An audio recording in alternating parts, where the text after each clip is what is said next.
Hello and welcome to today's session on Shodan IO. My name is Rob from Steam Labs. In today's video we're going to be having a look at how we can use the Shodan search engine to search for different devices that are connected to the internet. Shodan will allow us to identify devices such as smartphones, smart fridges, smart TVs, all the way through to things like boats, power plants and organizations' networks.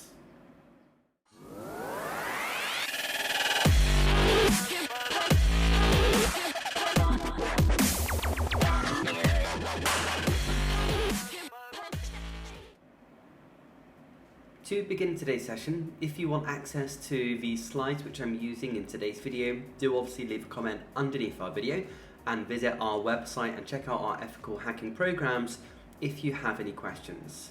Now, on our website we also have an ethical hacking blog and we post lots and lots of content on our blog which we're unable to post on YouTube. Now, to begin today's session, we're going to be using Shodan for reconnaissance work. So we're going to be using this to identify target computers on the internet, and the aim of today's video is to do this as a white hat hacker. Remember, everything which we are demonstrating in this series of videos is purely for educational purposes.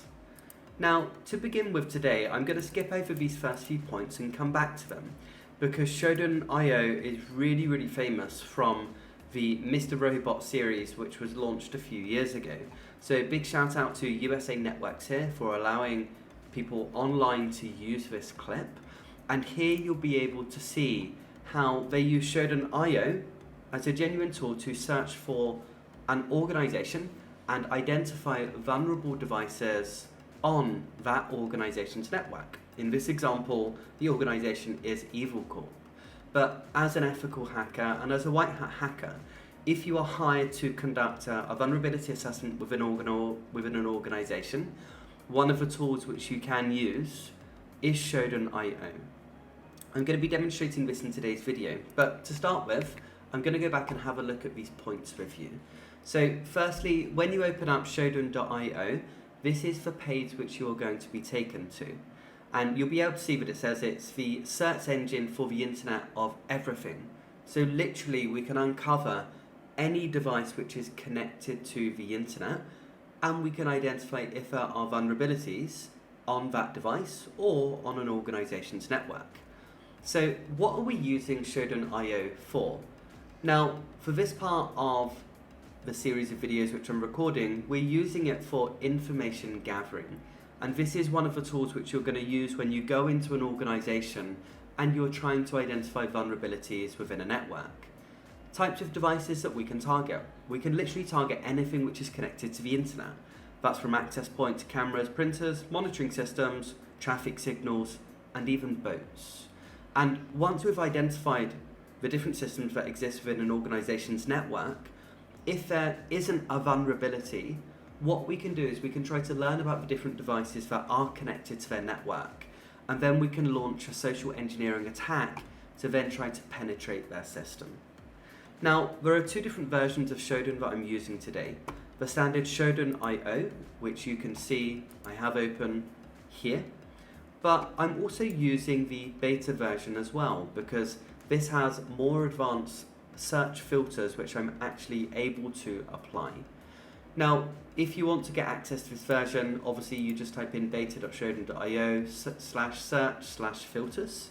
But what I would also recommend you do is you sign up for an account with Shodan. Now, this isn't a free tool to use. If you do use it as a free tool, it has a limited search functionality. So you can sign up to the monthly version of $59 a month, or if you're just using this for a bit of recon work and to work out how to use this tool, you can actually sign up as a one-time, or sign up for a one-time fee of $49, and this will give you limited access to Shodan. And to be honest with you, if you're just starting off, I would probably begin with this plan. Do look out for the offers on Black Friday, where obviously you can get this for a much cheaper price. But to get started today, I'm going to head back over to the slides. Before we begin today's searches using Shodan, there are some quick rules which I'm going to have a look at with you to begin with. So first of all, information gathering and scanning organizations' networks. What we're doing here is gathering intelligence. You can be doing this as an ethical or a white hat hacker. As long as you're not penetrating the networks, gathering intelligence is not illegal. If you start identifying vulnerabilities or start trying to log into systems, this would then be classified as illegal. So do be careful of this very, very thin line.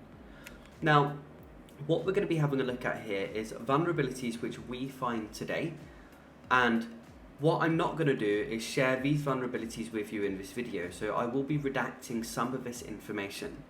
In today's video, we are focusing on educational institutions, and I will explain why we're focusing on educational institutions a little bit later in the video. Now, firstly, I'm going to share some of the worrying things which I found on Shodan with you. As I said, not going to share much about this organization's network, but just simply by typing in traffic signals here, we can see that there are some traffic signals which exist in Chicago, Barcelona, and also Johannesburg. Now, by me identifying these IP addresses, I'm not saying that there is a vulnerability in this system, but these traffic signals, if they're available on Shodan and if there is a vulnerability, this could be potentially quite dangerous, because this could maybe allow you to change the lights from red to green and green to red, and I think you kind of get my point there. I'm going to head back over to slides and I'm going to have a look at these clear examples with you. So I've got a couple of results I'm going to share here. So these are all based on traffic signals. So result 1 and result number 2. So this first one here is for a traffic light system which I found. And when we click onto this organization's network here, we will be able to identify the different IP addresses that exist within this organization's network, and also potentially different ports which are open. If I select on this IP address here, we will be able to find different ports which are potentially open. If they are open, they'll have this icon here, and this will maybe allow you to log into the back end of their system. Link number 2 here. Now, as I said, this isn't really a vulnerability, but this is listed as a traffic light system. I would probably classify this IP as junk here, but you can see again, it's exposing a login and also a password box here. Now, if we look through here and learn a little bit about this system, we may then be able to actually try to penetrate the system if it's using default credentials. But I would probably classify this IP as junk, and I don't really think it's related to a traffic light system. Here are the first couple of examples today of different potential vulnerabilities I found using Shodan. Now, I'm going to have a look at something which is much more interesting now. So when we are using Shodan, we can use these search filters that I mentioned before. So we can search by state, by country, by product, by organization, and what we're going to have a look at now is this search term. We're going to say camera that has screenshot : true. Now, this search result is going to look for all of the devices on Shodan which have been listed as a camera in their banner description. And if there is a screenshot of that device, it's going to then be displayed. So again, I'm going to click on the results which I've saved here on slides and show you the different examples of what I'm talking about here. So first of all, result number 1. So this device, which is located somewhere in the world, this is a screenshot which has been taken on the 27th of June 2021 of this camera here. And again, we can see there are potentially some open ports which we can log into. Next device here, we'll be able to see that there has also been a screenshot. This looks like a screenshot of somebody's monitoring system in their home. And again, we can see that I can open up port 8081 here. And result number 3 as well here. We've got a Panasonic webcam which has been set up. And we can see here the really, really colourful language which they're using here. Not going to repeat it in this video. This is a webcam which has been set up, which is in Bangkok, Thailand. And we can see, and if we open up this here, this is actually taking images in real time, and we're going to explore this now. So what I'm going to do here is I'm going to firstly open up this link here and have a look at what this gives us. Now, this will actually allow us to access the back end of this camera, and I think but it's actually taking video in real time here. You can check out the date, you can check out the time. So this is broadcasting live to the internet. Now, moving on from the webcam which we identified in Thailand, what we can do is also apply some other filters. So if you open up this filter reference page that I mentioned at the beginning of the video here, this will allow you to apply things like city, country, geo, IP address, ISP, and so on. Now, what I'm doing in this next search is I'm identifying cameras which have screenshots which are in the Bangkok, or at least listed in the Bangkok area. And also I can specify the internet service provider. So I can say camera has screenshot true, city Bangkok, and they're using TOT, which is one of the internet providers in Thailand. So this really helps us to filter our different results. Now, when we're conducting these searches here, and what I'm going to do is I'm just going to copy and paste this search here, we can use something which is called raw data. And this is a really, really useful technique, because when we are clicking on raw data, this will allow us to identify fields which we could potentially use in other searches which we are conducting. So maybe we want to use or search for the same domain or same piece of data which exists, or host IP, or title, or ISP like I mentioned. So by using the raw data here, this will allow us to carry out potentially more advanced searches. I would always say reference the different search filters and also have a look at the raw data to then refine the different searches which you are carrying out. Now, going on to the next part of this video here, what we are going to be having a look at is something which is called RDP. And as I mentioned at the beginning of today's video, I'm going to be looking for educational institutions in today's session.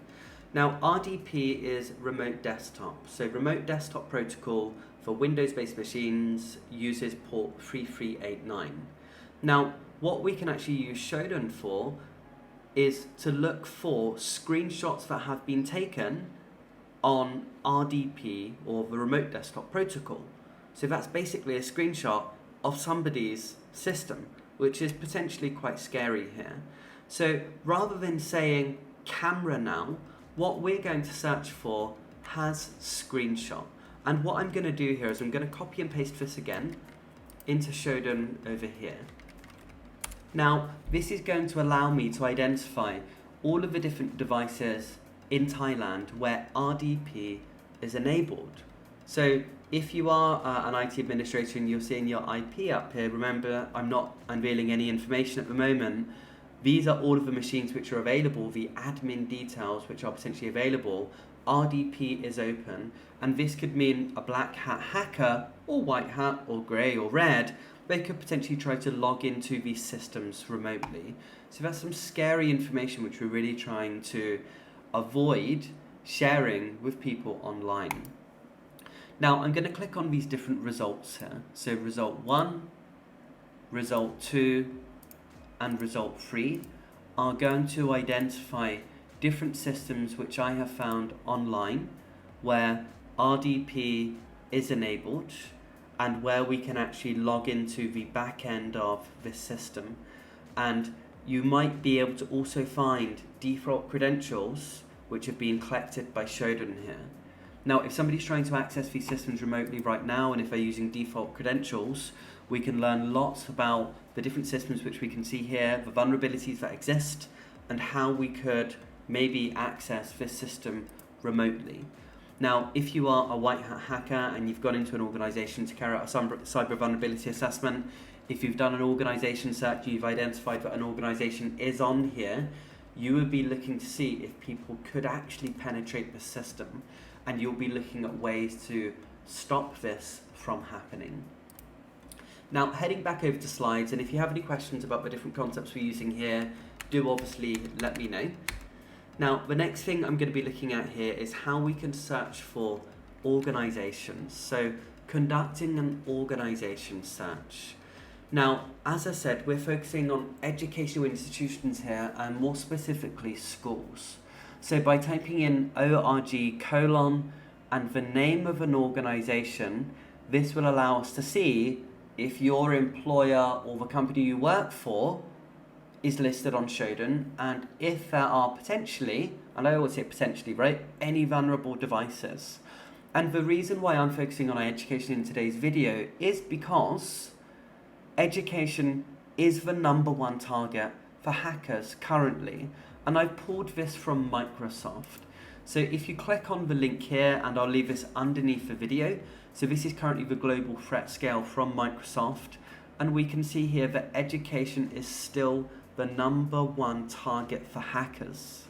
So this is why this video is focused on education, and why educational institutions should be looking at carrying out CVAs to prevent attacks from actually happening. And here you can see the different top threats that do exist at the moment. Now, what I'm going to do here is I'm going to share some screenshots. I'm going to say scare because scare is in that title up here. The screenshot on the right, which I'm about to share in a moment, I've redacted some of this information because this screenshot is going to show a school that exists within Thailand, and it's going to actually identify different vulnerabilities on their system. So I can't share their IP publicly. I don't want to share their IP publicly. And I have contacted this school in question to advise them that they do have different vulnerabilities that exist on their network, and what they should be doing is investigating these vulnerabilities if they obviously care about data privacy and also data protection. So I'm going to get rid of this grey box here, so I'm going to need to interrupt the video for a minute, and let's add an animation here. So sorry, going to need to do this in a real time here. Okay, and let's see if it's disappeared, and here we go. So I have identified that this international school in Bangkok has not only RDP open, so the remote desktop protocol, and the accounts which we can find here, but also their management information system. So they're using a management information system which is called Schoolbase, and this is currently available, and we can try to log into Schoolbase remotely over the internet. And this would contain maybe a lot of staff details, student details, maybe even medical information. So this is something that this organization really does need to address. Now my screenshot's not working. Here we go. Okay, so the next thing here, so the different vulnerabilities I've identified in the search, of course, redacting them so they're not publicly available. I've identified an MIS there, so the management information system, which is going to contain lots of sensitive data. That is potentially vulnerable.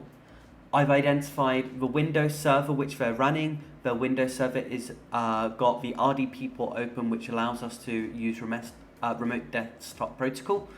And I've also identified 2 different IP addresses here, which I cannot share here, which have hard-coded credentials. And what I mean by hard-coded credentials is that I've clicked on their IPs, and the login and username information is actually there. It's masked and hidden, but I can actually just press login and it would allow me to access their network. So this is some scary information, especially for an educational organization. And other research I've conducted on international schools in the region. So we've got an organization in Hong Kong here, another one in Vietnam here. Again, all with vulnerabilities or potential vulnerabilities on their infrastructure. Shodan's picking up this information publicly, and this information people can use to try to penetrate their network if they're going to be a black hat hacker or trying to do something for illegal purposes or trying to steal an organization's data. Now, this does bring us to the end of today's video on how to use Shodan and how I use Shodan for information gathering as a white hat hacker. I do hope that the techniques have been really useful and it gives you an insight into how to use Shodan. There are so many search functionalities which are available in Shodan which I couldn't possibly demonstrate in one video. Do get in touch with me on our Steam Labs domain. Do visit our ethical hacking programs on our blog for more information. And I look forward to seeing you in our next video soon.